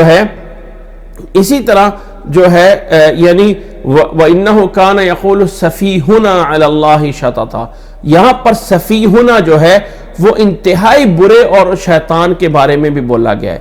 تو لفظ سفیہن یا صفحاء جو ہے وہ اپنے سیاق و سباق سے تعین کرتا ہے کہ یہ لفظ یہاں پر کتنے برے لوگوں کے بارے میں بولا جا رہا ہے. یہ ایک صفحہ کا لفظ عربی زبان میں ایک کمزور کے لیے، بھولے بھالے کے لیے بھی بولا جاتا ہے، اور یہ والا لفظ بڑے سے بڑے شیطان کے لیے بھی بولا گیا ہے. تو یہاں پر منافقوں کو کہا گیا ہے کہ وہ کہتے ہیں کہ انؤمن کما آمن السفہاء، کہ یہ کمزور، یہ تو بھولے بالے نہ سمجھ لوگ ہیں، ہم ان کی طرح ایمان لائیں. پھر آگے جب جواب میں کہا گیا تو الا انہم ہم السفہاء، خبردار یہ لوگ ہی اصل سفیہ ہیں. اب یہ صفحاء اور یہ صفحاء کیا دونوں معنوں میں برابر ہے؟ کیا جتنے جو ہے یہ لوگوں کو صفحاء کہہ رہے ہیں، کیا جواب میں یہ اتنے ہی صفحاء ہیں؟ صفحاء جیسے میں نے بتا دیا ہے یہ جو ہے سفیہن کی جمع ہے، سین فا اور ہا. سفیہن اگر کر دیا جائے تو اس کی جمع آتی ہے صفحاء. اور یہ جو صفحاء بولا گیا ہے سفیہن، یہ سیاق و سباق اس کا تعین کرتا ہے کہ کتنے درجے کا برا ہے. اب یہ لوگوں کو جو صفحاء کہہ رہے ہیں وہ ان لوگوں کو جو اللہ کے نبی صلی اللہ علیہ وسلم کے ماننے والے ہیں، تو یہ والا صفحاء اس درجے کا نہیں ہے جس درجے کا یہ آگے والا صفحاء ہے. کیوں کہ یاد کریں، میں نے آپ لوگوں کو دوبارہ سے وہ آیتیں دکھا دوں کہ ایک آیت میں سورت بقرہ کی آیت نمبر 182 میں جو سب سے لمبی آیت ہے، وہاں اللہ تعالیٰ نے سفیہن کا جو لفظ استعمال کیا ہے، ایک ایسے بھولے بھالے شخص کے بارے میں بولا ہے. اور اسی طرح سورت جن کی آیت نمبر 4 میں جو سفیہن کا لفظ بولا ہے، وہاں پر وَإِنَّهُ كَانَ يَقُولُ سَفِيهُنَا عَلَى اللَّهِ، ہم میں سے جو برا انسان تھا وہ اللہ پہ جو ہے وہ اس طرح کی باتیں کیا کرتا تھا. تو یہاں کا سفیہنا اور یہ جو ہے وہ سفیہن، ان کے جو ہے وہ مرتبے میں فرق ہے. یہ درمیان میں سفینہ کے بارے میں بھی یہ اور چیز ہے، لیکن سفیہ جو ہے یہ اور. اسی طرح ایک اور بھی روٹ ورڈ قرآن مجید میں استعمال ہوا ہے، ایک اور جگہ پہ بھی استعمال ہوا ہے وَمَن يَرْغَبُ عَن مِلَّةِ إِبْرَاهِيمَ إِلَّا مَن سَفِهَ نَفْسَهُ وَمَن يَرْغَبُ عَن مِلَّةِ إِبْرَاهِيمَ، جو ملت ابراہیمی سے منہ موڑے گا اس نے اپنے آپ کو بری صفحہ میں ڈال دیا. صفحہ یہاں پر جو ہے، یہاں پر جو صفحہ ہے یہ اب اپنے اس لحاظ سے برا ہے. جو ملت ابراہیمیہ سے مڑے گا اس نے اپنے آپ کو خسارے میں ڈال دیا, بہت بڑے خسارے میں ڈال دیا. اور یہ قرآن مجید میں سیقول السفہاء من الناس ولا, اسی طرح اب یہ سورۃ النساء کی آیت نمبر 5 میں دیکھیے, وَلَا تُؤْتُوا السُّفَهَاءَ أَمْوَالَكُمُ الَّتِي جَعَلَ اللَّهُ لَكُمْ فِيهَا قِيَامًا وَارْزُقُوهُمْ فِيهَا وَاكْسُوهُمْ وَقُولُوا لَهُمْ قَوْلًا مَعْرُوفًا. یہاں پر سفہاء سے مراد لیا گیا ایسے کمزور بچے جنہیں ابھی لین دین کا پتہ نہیں ہے, تو وہ لوگ مراد لیے گئے. یعنی ایسے کمزور لوگ, ایسے نا سمجھ لوگ, ان کا مال تمہارے پاس ایز امانت ہے تو ان کے حوالے نہ کرو, ان کو پتہ نہیں ہے اس کو کیسے لگانا ہے, سارا بیچارے کے بیچارے برباد کر دیں گے. تو یہاں پر جو ہے سفہاء ان کمزور لوگوں کے بارے میں بولا گیا ہے. اسی طرح سورۃ انعام کی آیت میں دیکھیں, قد خسر الذین قتلوا اولادہم سفہا بغیر علم, سفہا بغیر علم. اب یہاں پر جو سفہ بولا گیا ہے, یہ سفہ بہت بڑے جرم کے معنی میں بولا گیا ہے. اسی طرح جو ہے وہ موسیٰ علیہ السلام کی قوم میں جب اللہ تعالیٰ کے ہاں, موسیٰ علیہ السلام کی قوم کے کچھ لوگ اللہ تعالیٰ کے ہاں جو ہے وہ گئے تھے اور اللہ تعالیٰ سے مطالبہ کر لیا تھا کہ اللہ ہمیں جو ہے وہ دیکھ, ہم تجھے دیکھنا چاہتے ہیں. اللہ تعالیٰ نے وہ 70 لوگوں کو وہیں پہ جو ہے وہ مار دیا تھا. تو موسیٰ علیہ السلام نے دعا کی تھی, اتہلکنا بما فعل السفہاء منا, اتہلکنا بما فعل السفہاء منا, اے اللہ ای نا سمجھ لوگوں نے جو مطالبہ کر لیا ہے اس کی وجہ سے اب ہمیں تو نہ ہلاک کر دیں. ان ہی الا فتنتک تضل بها من تشاء وتهدی من تشاء انت ولینا فاغفر لنا وانت خیر الغافرین, سورۃ اعراف میں موجود ہے. الغرض بتانا یہ مقصد ہے کہ سفہاء کا معنی کہ سفیہن اور سفہاء جو ہے اس کا معنی اپنے کتنا تھوڑا برا یا زیادہ برا. یہ جو تھوڑا اور زیادہ برا ہونا ہے یہ اپنے اس جگہ کے لحاظ سے اس کا معنی تعین ہوتا ہے کہ یہ لفظ آ کہاں رہا ہے. کبھی بھولے بھالے کے معنی میں بھی آتا ہے اور کبھی بڑے مجرم کے بارے میں بھی آتا ہے اور کبھی کسی کافر کے بارے میں بھی آتا ہے. اس لیے جب وہ لوگوں کو کہہ رہے ہیں تو ادب کا احترام کا تقاضا یہ ہے کہ ہم اللہ کے نبی کے اس صحابہ کو جنہیں ناس کو سفہاء کہہ رہے ہیں تو بھولے بھالے کہہ رہے ہیں, اور اللہ تعالیٰ جب ان کو کہہ رہے ہیں الا انہم ہم السفہاء, تو وہاں پر انہیں وہ سفہاء بھولے بھالے نہیں کہا جا رہا بلکہ وہاں پر انہیں جو ہے وہ بڑا منکر کا اور بڑا مجرم سمجھا جائے. فرمایا الا انہم ہم السفہاء وَلَكِنْ لَا يَعْلَمُونَ, لیکن یہ لوگ جانتے نہیں ہیں. اس سے اگلی آیت ہے, پھر امید ہے کہ یہ بات بھی سمجھ آگئی ہوگی. آگے پھر اللہ تعالیٰ نے انہی منافقوں کے بات چلی اور فرمایا وَإِذَا لَقُوا الَّذِينَ آمَنُوا قَالُوا آمَنَّا, جب یہ لوگ ملاقات کرتے ہیں, ملتے ہیں ان لوگوں سے جو ایمان لے آئے, ان لوگوں سے جو ایمان لے آئے تو قَالُوا آمَنَّا, کہتے ہیں ہم ایمان لائے. وَإِذَا خَلَوْا إِلَى شَيَاطِينِهِمْ, اور جب یہ خلوت میں جاتے ہیں, علیحدگی میں جاتے ہیں اپنے شیطانوں کے پاس, اپنے شیطانوں کے پاس. جی, جب یہ اپنے شیطانوں کے پاس جاتے ہیں جو ان کے بڑے سردار ہیں, قالوا انا معکم انما نحن مستہزئون, تو جب یہ کہتے ہیں اپنے شیطانوں کے پاس جا کے کہتے ہیں کہ ہم تو تمہارے ساتھ ہیں, ہم تو ان لوگوں کے ساتھ مذاق کر رہے تھے, استہزاء کر رہے تھے. یعنی وَإِذَا لَقُوا الَّذِينَ آمَنُوا, اور یہ لوگ جب ایمان والوں سے ملتے ہیں تو کہتے ہیں ہم تمہاری طرح ایمان لائے.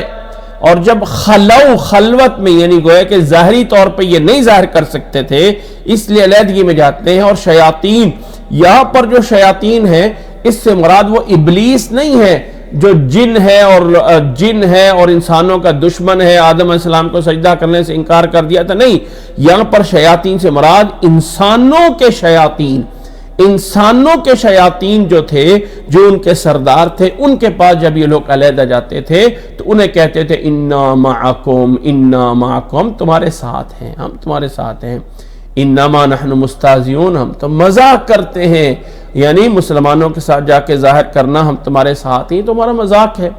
اب اللہ نے آگے انہی کی باتوں میں، انہی کے الفاظ میں انہیں جواب دیا اور فرمایا اللہ یستہزئ بہم، اللہ یستہزئ بہم وَيَمُدُّهُمْ فِي طُغْيَانِهِمْ يَعْمَهُونَ، اور اللہ تعالیٰ ان کی اس سرکشی میں اور بڑھا دے گا جس میں وہ سرگرداں اور حیران اور پریشان رہیں گے۔ اللہ یستہزئ بہم، ویسے ہم نے پیچھے ایک بات جانی تھی غیر المغضوب علیہم ولا الضالین میں کہ اللہ کی طرف برائی کی نسبت نہیں کی جاتی۔ اس میں کوئی شک نہیں کہ عذاب بھی اللہ دیتا ہے، برائی بھی اللہ دیتا ہے اور اچھائی بھی اللہ دیتا ہے، لیکن بولنے میں نسبت اللہ کی طرف نہیں کی جاتی ہے۔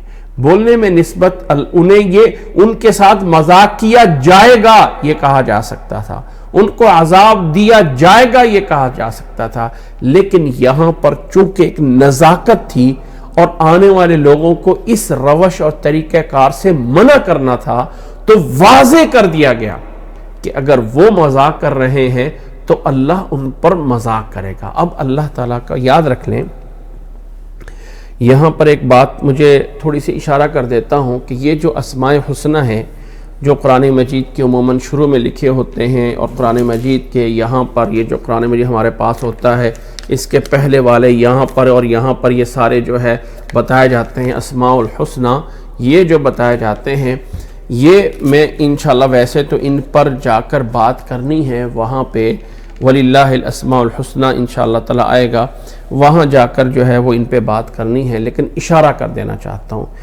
یہ جو نام اسماء حسنہ ہے اس میں کوئی شک نہیں کہ حدیث میں موجود ہے، اللہ تعالیٰ کے 99 نام ہیں، جس نے اللہ تعالیٰ کے 99 ناموں سے اللہ تعالیٰ کو پکار لیا، اللہ تعالیٰ جو ہے وَلِلَّهِ 99 اسمًا فَادْعُوهُ بِهَا، اللہ کے 99 نام ہیں، ان کے ذریعے اللہ سے دعا کرو، وہ حدیث صحیح ہے، لیکن وہ 99 اللہ کے نام کون سے ہیں، کون سے نام ہیں یہ کہیں نہیں بتایا، ان کو خود سے سرچ کرنا ہے، ان کو تلاش کرنا ہے۔ یہ جو قرآن مجید کے شروع میں لکھے ہوئے ہوتے ہیں یہ 99 نیم یہ انسان نے تلاش کیے ہیں، انسانوں نے تلاش کیے ہیں، لہٰذا یہ کہنا کہ حتمی طور پہ یہ ہیں۔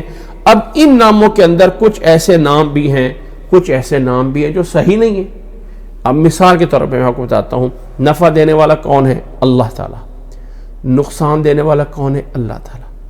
تو جیسے نفع کے لیے نفع آتا ہے عربی میں، اور نقصان کے لیے ضرر آتا ہے، یضر ولا یضرکم شیئا، تمہیں کوئی چیز نقصان، تو اللہ تعالیٰ کے لیے وہاں سے ضارن کا نام نکال لینا اور یہ کہنا کہ جیسے یہ جس میں میری انگلی ہے، یہ پتہ نہیں آپ لوگوں کو یہاں سے کلیئر ہو کے نظر آئے گا کہ نہیں آئے گا، یہ ہے اللہ تعالیٰ کے ناموں میں سے ایک نام الضار، النافع، المانع۔ یہ کہاں سے نکالا گیا ہے؟ یہ اللہ تعالیٰ نے قرآن مجید میں وَلَا يَضُرُّونَكَ بِشَيْءٍ إِلَّا، آپ کو کوئی نقصان نہیں پہنچا سکتے، اس ضرر سے ضار نکال لیا جو کہ صحیح نہیں ہے۔ جو نام اللہ تعالیٰ نے بتائے ہوئے ہم انہی میں سے نام، اب یہاں پر یہ آیت جو ہمارے سامنے جس کو میں سمجھانا چاہتا ہوں، کیا ہم اللہ یستہزئ بہم یہاں سے ہم نکال سکتے ہیں کہ اللہ تعالیٰ کے ناموں میں سے ایک نام یہ ہے کہ مستہزئن، مستہزئن، یہ ہم اللہ تعالیٰ کا جو ہے یعنی نام نکال لیں، مستہزئن، مستہزئن، کہ اللہ تعالیٰ کا نام جو ہے نکلا ہے مستہزئن، نہیں نکال سکتے، جائز نہیں ہے۔ اس لیے یاد رکھ لیں کہ قرآن مجید کے شروع میں جو 99 نام ہیں، یہ نام جو ہیں یہ نام جو ہیں یہ قرآن مجید کے جو شروع میں لکھے ہوئے ہیں یہ صحیح نہیں ہیں۔ ہاں الگ سے اس کی بکس موجود ہیں جہاں پر سارے کے سارے نام تلاش کرنے کی کوشش کی گئی ہے، تو اس لیے اللہ یستہزئ بہم اللہ کا یہ ورب ہے، تو ہر ورب سے اور ہر ورب اور کام سے اللہ تعالیٰ کا نام نہیں نکالا جا سکتا، ورنہ تو وَمَكَرُ وَمَكَرُ اللہ سے اللہ کا نام نعوذ باللہ ماکر نکال دیا جائے، يُعَذِّبُ مَن يَشَاءُ، تو یعذب سے اللہ تعالیٰ کا نام معذب نکال لیا جائے تو ایسا جائز نہیں ہے. اسی طرح یضر سے ضار سے بھی یعنی یضر سے ضار کا لفظ نکالنا وہ بھی صحیح نہیں ہے. اور اللہ یستہزئ بہم یہ اللہ تعالیٰ کا عمل ہے. اب یہاں پر تنوع لفظ ہے. جب پیچھے کہا انما نحن مستہزئون، آگے اللہ نے فرمایا اللہ یستہزئ بہم. اب ہم اس کا ترجمہ تو یہی کریں گے کہ اللہ بھی ان کے ساتھ مذاق کرے گا. اب اللہ کا مذاق کرنا کیا ہوگا، کیفیت کیا ہے، اس کا انداز کیا ہوگا، اللہ عالم. یعنی اللہ تعالیٰ ان کو قیامت والے دن عذاب دے گا، اللہ تعالیٰ ان کو قیامت والے دن عذاب دے گا.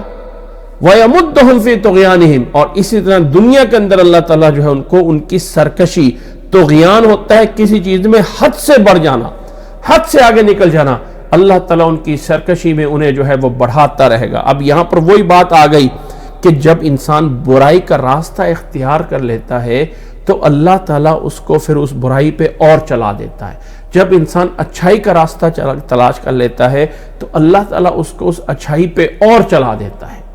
یعمہون کا معنی کیا ہے کہ اسی کے اندر پھرتے رہیں گے، پریشان رہیں گے، یہاں سے وہ نکل نہیں سکیں گے اپنی اس کیٹیگری سے جس کے اندر وہ پھر رہے ہیں. اور یہ ساری صفات ہیں ان لوگوں کی جو یہ منافق چل رہے ہیں.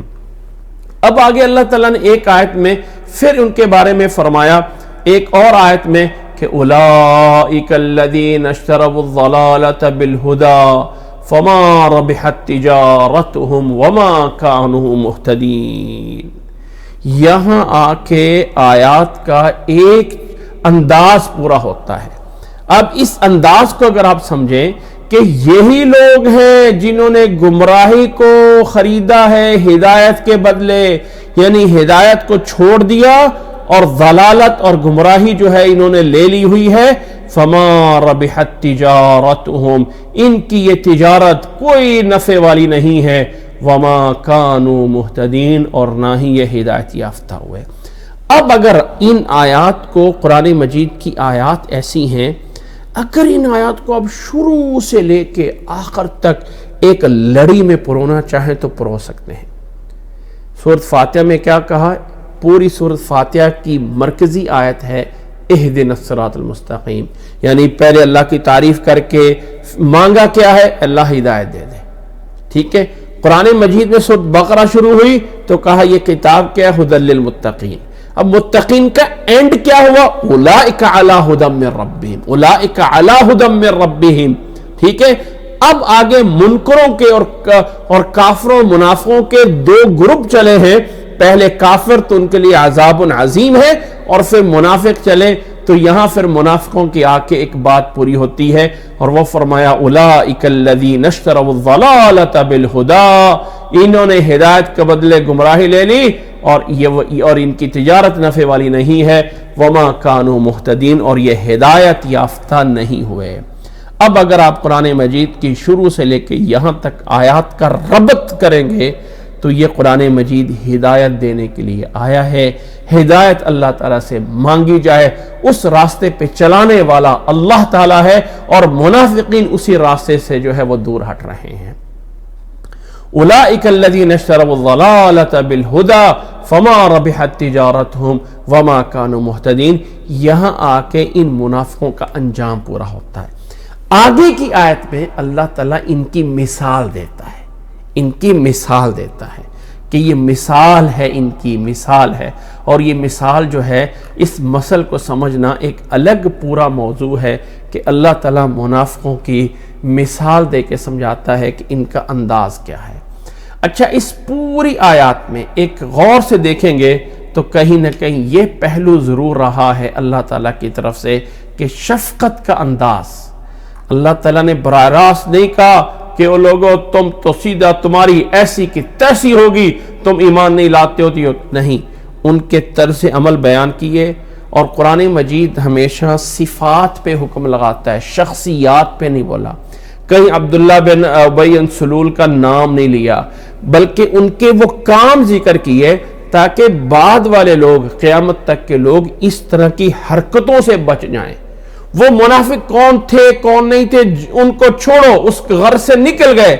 اللہ تعالی نے فرمایا قیامت تک ایسے لوگوں میں سے نہ بننا کہ جو ظاہراً نافرمانی مسلمان ہو رہے ہو اور اندر سے کفر کر رہے ہو، یا ماننے والوں کو برا بھلا کہہ رہے ہو اور اللہ کے دشمنوں کے ساتھ مل رہے ہو، یاد رکھ لو یہ کبھی نفع کا سودا نہیں ہو سکتا، یہ ہمیشہ خسارے کا سودا ہے۔ اولئک الذین، فرمایا اولئک الذین اشتروا الضلالۃ بالہدی، یہ وہی لوگ ہیں جنہوں نے گمراہی کو لے لیا ہے، گمراہی کو خرید لیا۔ اشترا اس لیے بولا، یہ نہیں بولا کہ انہوں نے یعنی اپنے اس طرز عمل سے ایسا کیا ہے جیسے انہوں نے قیمتاً گمراہی خریدی ہے، اور جو ہدایت مفتی میں ان کے پاس تھی وہ انہوں نے دے دی ہے، اور اس کو دے کر اس کے بدلے میں قیمت دے کے، بڑی قیمت دے کے انہوں نے گمراہی لے لی ہے، اور یہ کوئی تجارت ان کی نفع والی نہیں ہے، اور نہ ہی وہ جو ہدایت کی بات چل رہی ہے اہدنا الصراط المستقیم سے، ھدی للمتقین سے، اولئک علی ھدی من ربہم سے، یہ اس سے نکل گئی ہے قوم، اور یہ کبھی قوم جو ہے فلاح نہیں پا سکتی ہے۔ اللہ مجھے اور آپ کو سمجھنے کی، اور اللہ اور مجھے اور آپ کو اس نفاق سے بچنے کی توفیق عطا فرمائے۔ آج یہیں پہ اور انہی آیات پہ آج اکتفا ہے۔ انشاءاللہ تعالی اس قوم کی مثالیں جو ہے وہ ہم اگلی کلاس میں جانیں گے۔ اللہ مجھے اور آپ کو یہ سب کچھ یاد رکھنے، اللہ مجھے اور آپ کو اس سب پہ عمل کرنے کی توفیق عطا فرمائے۔ وآخر دعوانا ان الحمد للہ رب العالمین۔